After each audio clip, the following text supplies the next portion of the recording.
Hello, everyone. Welcome back to another episode of our Foreign Correspondents Talk series. This is the 2025 edition.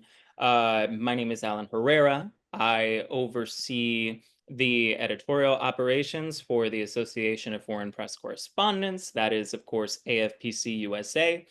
And what I love about these interviews is that I get to speak with cool and interesting people and they are foreign journalists. I have the opportunity to hear about their lives, hear about their careers, and they just get to share so many wonderful insights that, well, American journalists don't have. So today I am very happy to introduce Stephanie Ochoa. She is a Mexican journalist who has been based in Washington. She has significant experience covering social and political issues in Mexico, in Spain, in the US, and she is currently the White House correspondent for Entravisión, that is Entravision. And I am just happy that I'm here with a fellow member of America Latina and, Spanish speakers. So, hola, Stephanie. It's very good to be here with you today. Mm. Hola, Alan. Thank you so much for having me. I think this is great. Also, having the chance to share some of my experience with other colleagues. I think it's a great opportunity to not only like have this feedback, right, but also to share the way we see how America works in the journalistic area coming from Latin America and Mexico specifically. Oh, absolutely, absolutely. I mean, of course, the U.S. history, right, with Latino America is so it's very complicated, right? It's very complicated. It's very messy. People have very strong and polarized opinions toward it, and of course, um, every day, we're going to see it continue just about every day. At the moment, we have Donald Trump in office. He took office just a few days ago, and his approach, his attitude toward Mexico has historically been very adversarial. So I just want to know, Stephanie, and before I say anything, before I ask my question, I just want to say congratulations, of course, on being a Professional Excellence Awardee. Thank Uh, you. yes, we were very happy to award you, and I personally really appreciated your comments on just what it's like being just a Mexican national reporting here in the U.S. So my point here is, given that experience, what do you see regarding the Mexico and U.S. relationship moving forward, and how you and your organization will continue to approach this? Now, first, I think first and foremost, I want to say thank you to the association because the support that I found in you since I joined the association has been massive. You've been always there when I need any contact, any, like any resource or any source of information. You've been a great ally to me. So, yeah, I mean, immigration is always a topic that comes up every time we talk about Trump, right? Especially now with all these executive orders, with all these policies he has put in place within 5 days of the second term of his administration, right? Like the 2.0 Trump's administration. So I mean, there's so many ways to talk about immigration. We have, in one hand, all these Latinos that voted for him. And we are not talking only about a few. We are talking about thousands of Latinos who voted for Donald Trump in a major shift that we probably didn't see in recent years, right? So we can see that there's a lot of support, even though he's been targeting all the undocumented population and communities in the U.S. A lot of Latinos support that. So I think that's interesting because we could imagine that just because we are Latinos, we are all just one, right? And we are not a monolith. We are diverse. There are so many backgrounds coming with the Latino community. Even if you are Mexican and Colombian or Dominican or Guatemalan, you have a different perspective of how things work in the US, especially because in the last few years, the community has changed. Now we have a lot of Latinos who were born here, even though they are Americans, they still recognize their background, but at the same time, they realize that there are so many issues in the States when it comes about immigration. And we cannot deny that we need a reform. But the way the Trump administration has talked about these changes that are very needed in the U.S. have came from this place of criminalizing the immigrants. And we need to understand that when we talk about immigrants, we cannot just talk about people who just get or got in the US with no documents because they just wanted to do that. They are coming because they are fleeing their countries. They are being threatened in their countries. They cannot go back. So we need to understand that like they are just in survival mode, a lot of them. So of course there are some other immigrants who are privileged like me, who I was able to come to the US with a visa, which is a complete different story. That doesn't mean that we have a lot of challenges in our probably path to get to the residency, but it's just different. So when we talk about people with documents or legal immigration and illegal immigration, we are talking about something that is more than just papers, right? We are talking about stories, history behind, opportunities, and I think nobody can deny how important we are for the U.S. when it comes about economy, jobs. We were there when the COVID-19 was hitting the entire world, and Latinos were there with documents and no documents. We were there in the front line trying to help each other and thinking about immigration as just undocumented people or just the Mexico and the US border, I think can be very narrow. So it's a big topic, and right now we are facing a lot of challenges, misinformation, disinformation, scammers trying to take advantage of our people, and also this political narrative that not necessarily aligns with the reality. I think you make some really wonderful points here. I mean, certainly as somebody who, again, as I mentioned to you before we jumped on camera, and for anybody who's listening, so I am the child of a Dominican immigrant. My mother is Dominican.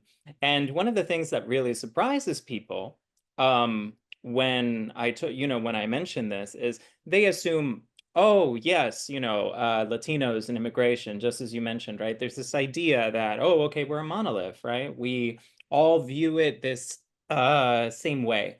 However, what really shocks Democrats and progressives on this topic is that the Latino voting base is remarkably conservative on matters of immigration. There's this idea that, of course, right, like I got here first, it's already hard enough, etc. They get very offended at, being compared to immigrants who go over the border, especially being compared to Mexicans. There's a lot of prejudice there, and there is colorism, rooted in that as well, right? It's remarkably complicated. But these conservative thoughts are not just, linked to immigration, they're also linked to abortion, which is a huge issue when you look at the influence of Catholicism, right? So it's wonderful that you are here, right? Because you have an opportunity to really dive into this and like just educate Americans more about, matters that they might not be so privy to. Is that difficult to balance in your reporting as you navigate, I guess, the news landscape here? Well, I think I am a privileged immigrant since I came here with a visa, right? So I think that immediately makes me different than the rest of the people who had not the same chance. But when I go back to my background, I can say that I didn't attend a private school in Mexico. I'm not coming from a family who was able to travel to the US for vacation. So my background is not necessarily with all those privilege that people can think I had before, right?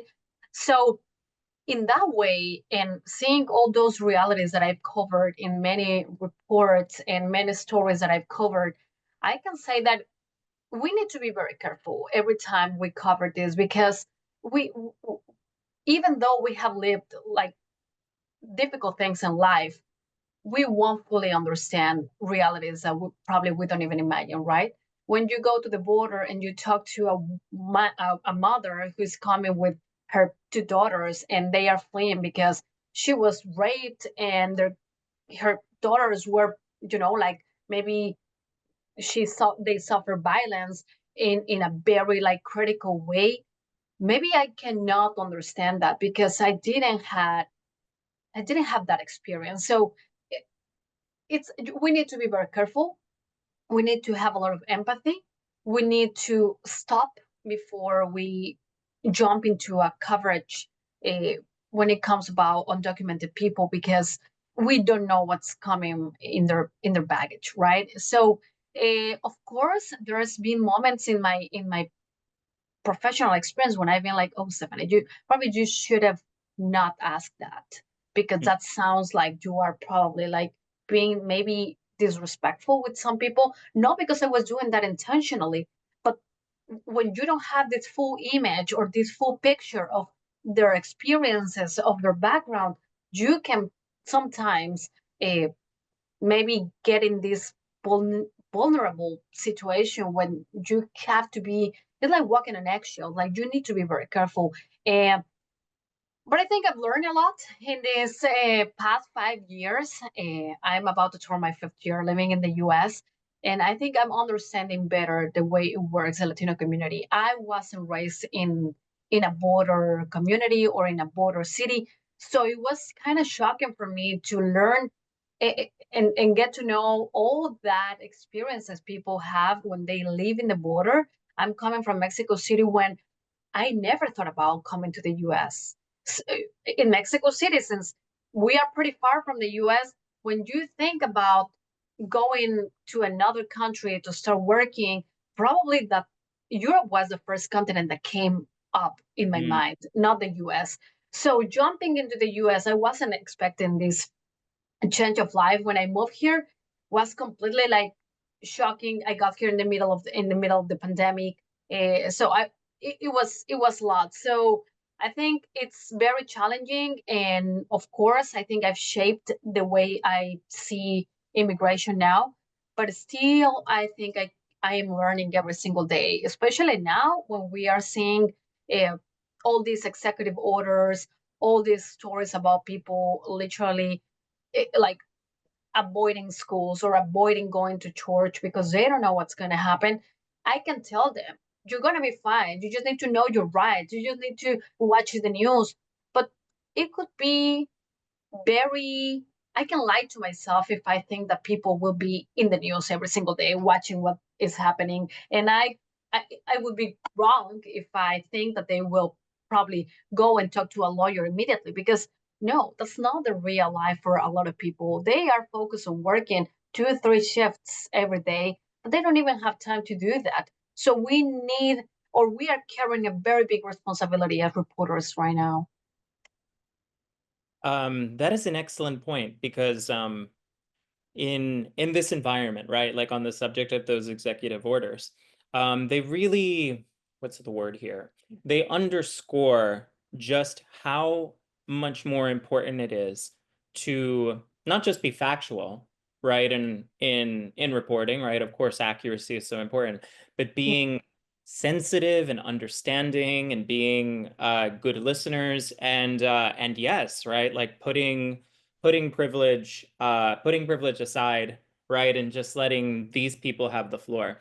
And the reality, right, for them on the ground is it's so much more different, right, than most Americans believe, right? I mean, I am speaking to you from New York City, right, which is a city full of immigrants, but there are neighborhoods here, right, that have very high numbers of undocumented people. And as somebody born and raised in the city who knows it very, very well, I know for Mhm. a fact, as you say, that these people are working so much. They don't have, so much of an opportunity, if anything, right, to think about what their legal rights are, like staying on top of the news, as you say, when the matter for them is often strictly about moving forward and it's about survival, right?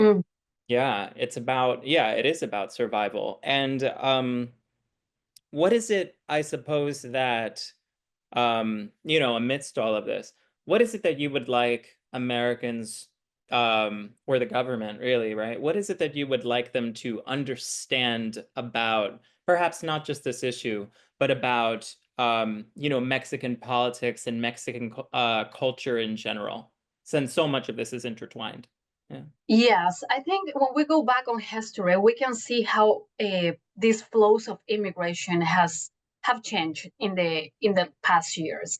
We probably when we listen to the word immigration or undocumented, the first nationality that comes to our minds might be Mexicans. That was in the past. We've seen that now Venezuelan immigrations or immigrants are coming in a major number to the US. Probably also Colombians are growing a lot or have grown a lot in the last few years. So I think there's a lot of information that is lacking in the Trump's administration in terms of, okay, we want to secure a border, but how we're gonna do that?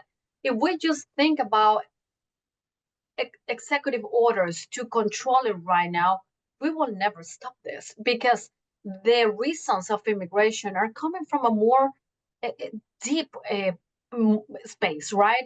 We are talking about the lack of opportunities in their countries. We are talking about a failed international relations with Latin American governments that I honestly believe that they have been neglected for the last few presidents that we've had in the US. We just we've been focused on just react on the problem that we have. Well, we haven't started like a major strategy to address those problems that we have. And I remember that during his first term, Donald Trump and his administration, they were investing money in Central America to generate more jobs. Those investments were neglected. And in Mexico, there was a big discussion about was how how was the government spending that money to actually invest in new companies, in new jobs, on the fields to try to prevent people to keep crossing or keep going up in Mexico to the upper border. So I think we need to understand that this is not just coming because they just want to come and start earning dollars. This is more about what is happening there that is affecting us and has been affecting us for probably our entire history in the US. So, I mean, it's complicated to ask for that because I think President Trump is also very focused on the domestic problems that we have, which are a lot, right? In the US, we have violence, we have gun violence, we have crime, we have broken healthcare system, we have a lot of like gaps for education, for opportunities.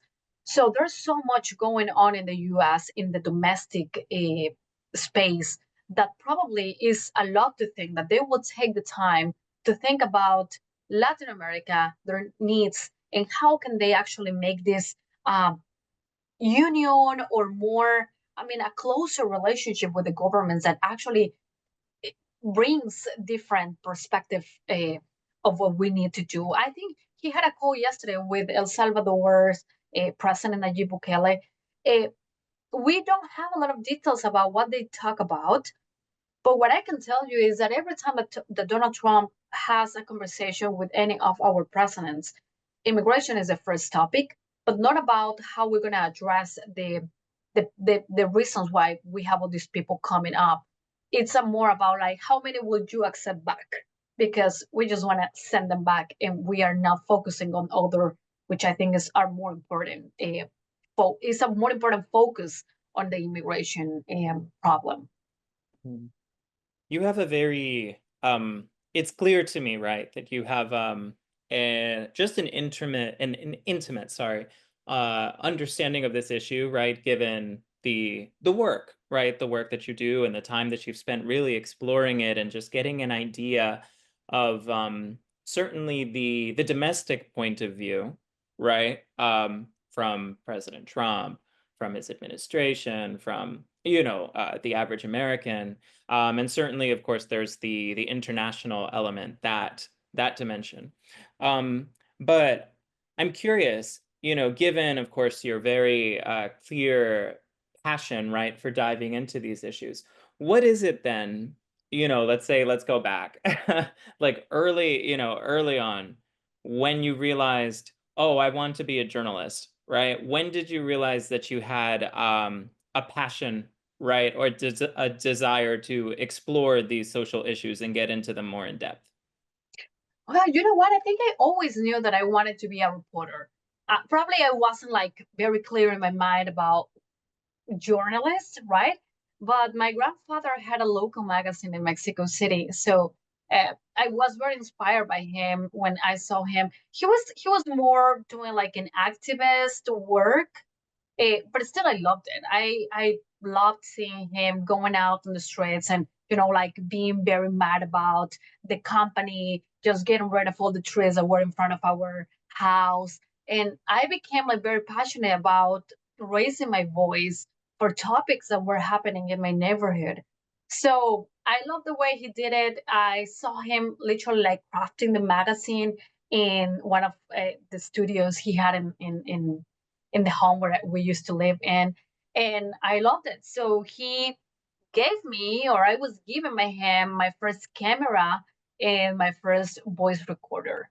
And I remember in elementary school, I was literally interviewing these soccer players in the soccer games in my elementary school, and I was taking pictures of them. And then I started, like pasting them on on paper sheets, and then I was using Word. That was the first program on my computer that I used. So I was using it, and I was literally like copying some facts that I found on books. And I was just, like I was doing my own magazine because he was helping me to do that. So he took it to the printer, and then he came back home with a bunch of, like new little newspapers that I was crafting, and I just gave them away in my elementary school. So I always knew that I wanted to do that. Probably I wasn't aware of university. I was like 12 years old by then. But I always knew that. And I think I have a peculiar, I don't know if I mean, I like to be humble and I don't want to say talent, but I would say I have a passion for this, for reporting, for yeah, trying to, and also social justice. I think that's in the core what makes me move. When every time I see something that is unjust, yeah, it's not fair. I like to raise my voice, and my mom used to call me like, "You are fighting for everything. Can you just stop?" And I'm like, "Mom, no. If I think something is wrong, I will fight until we figure this out, right?" So I think it's always that I always had, and I knew that I wanted to do that. I never thought about getting to this point, like to moving to another country and walking in the White House to actually report. That's just fascinating for me. I never thought I could ever do that. Yeah.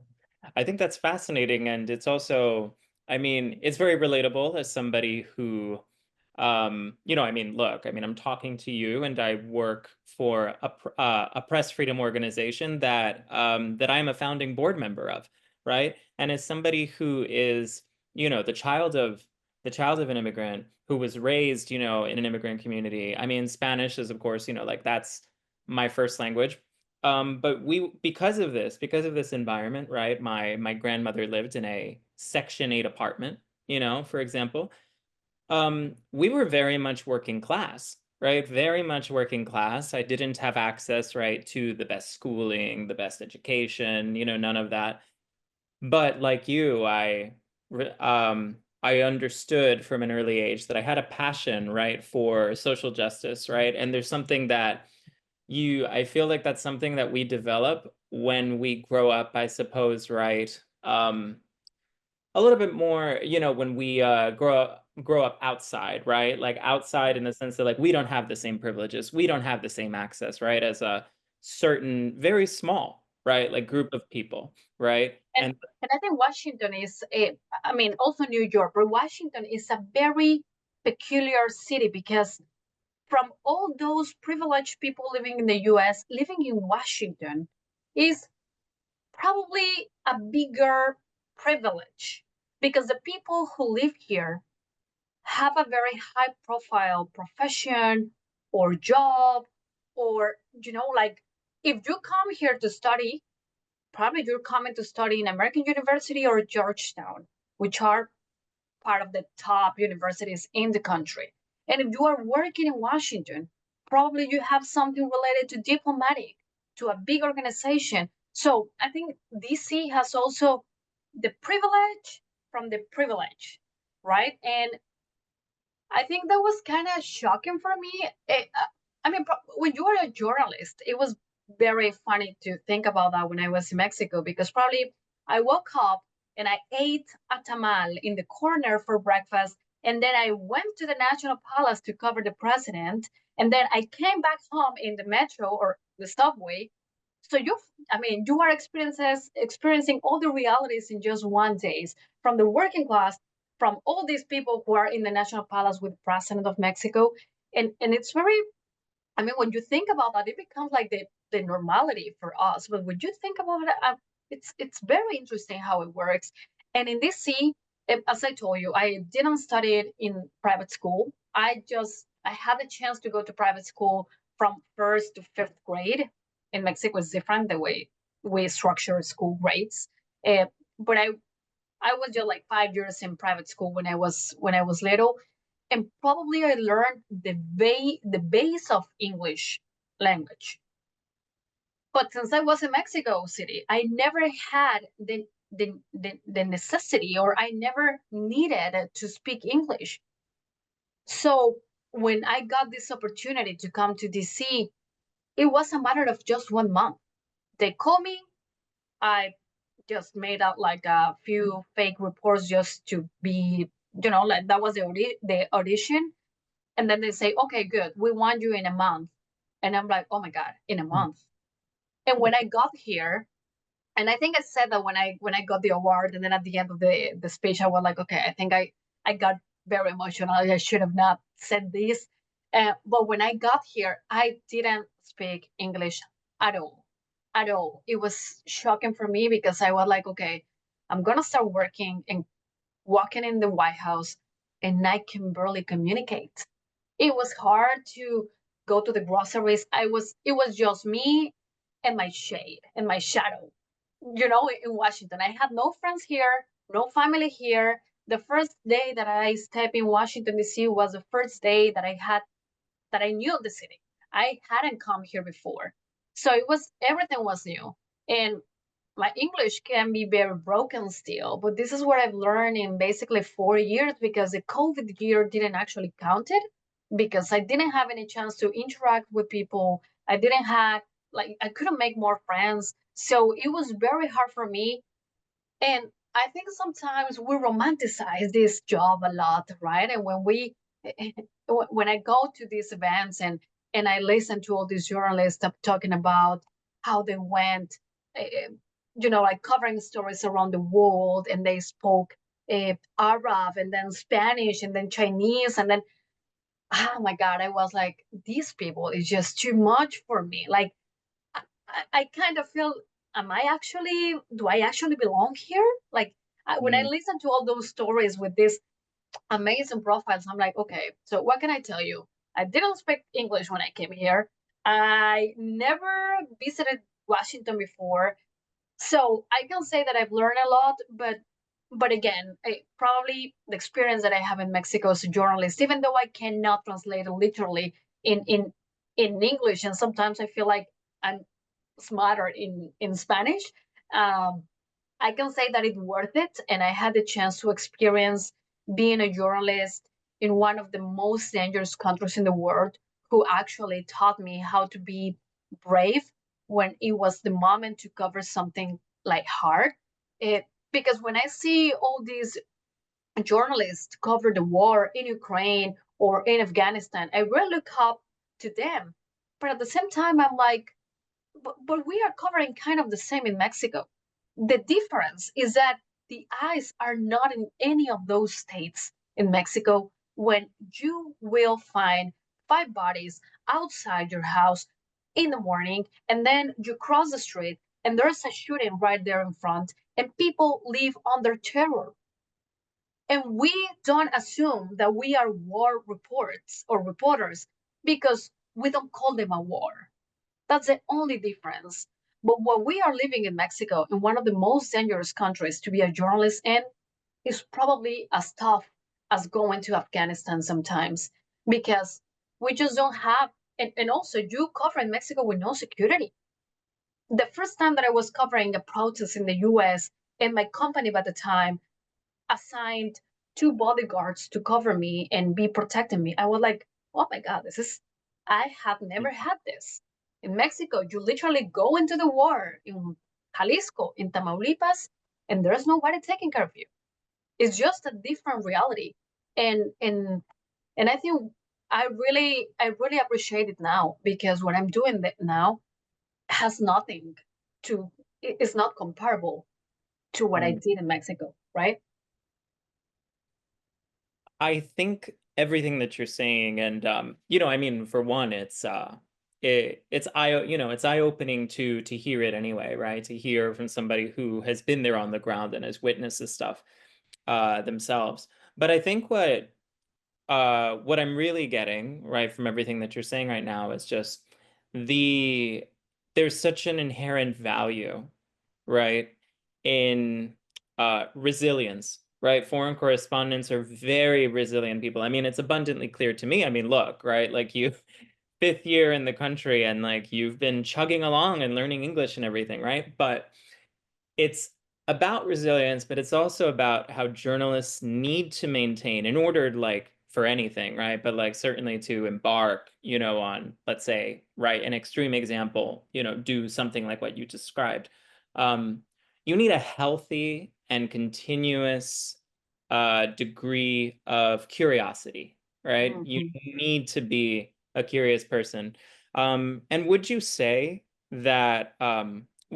for instance, that curiosity is probably the most important trait that a journalist must have in order to succeed in the field, or are there other things you think um, that can be mentioned, based on your experience? Yeah, I think we need to be consistent. And I always say that journalism is like this toxic relationship that when you love something, but sometimes you hate it, but you go back when you don't have it, and then when you have it, you don't want it anymore because it's how it is, at least for me. And especially coming from Latin America, where you can have all this passion and curiosity, and you can be this young reporter, fresh every morning, but it's so much work. Mm, And especially in Mexico, when you don't have these guarantees of a they will respect your rights as a worker, you end up being fed up because you end up working 14 hours. That's what happened to me when I was working there. I was covering the president just by myself for a major TV channel. Like it was not about money. It was just about I don't want to pay to anybody if we can save money. So I was working 14 hours a day, every single day. I was covering López Obrador's presser in the morning for 2 years. So I had to be awake at 4 a.m. I was finishing my day at 10 p.m. every single day for 2 years.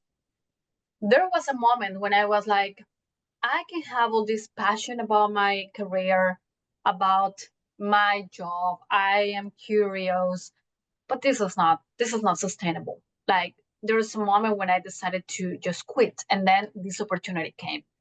So I think yes, I think the love and the passion of this career has to remain. Otherwise, I'm sure there's so many other jobs I can jump into, and I will be a great asset for them with all this experience.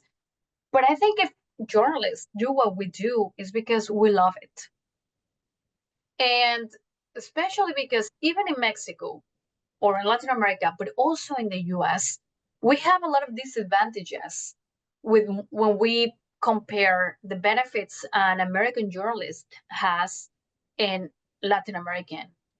Uh, we could say, well, if you speak two languages, why aren't you making more money? Well, the reality is that even in the US, there's so many disparities. And I've learned that through all these years that I've been here, and I'm like, there's so much that we still need to work on this industry for the Latinos. We need to keep pushing So they recognize that the talent we have and the experience we have has to be also like similar to the earnings we get, right? I can say, and it's not because I work for Introvision right now, but I can say that the way this company has treated me so far has become the best moment in my career, because I not only have the freedom to work by myself, to find my own contacts, to decide what's going to be the angle of my story, but they have given me every single resource that I need to be able to work like with the balance of mental health, my personal life, and my professional life.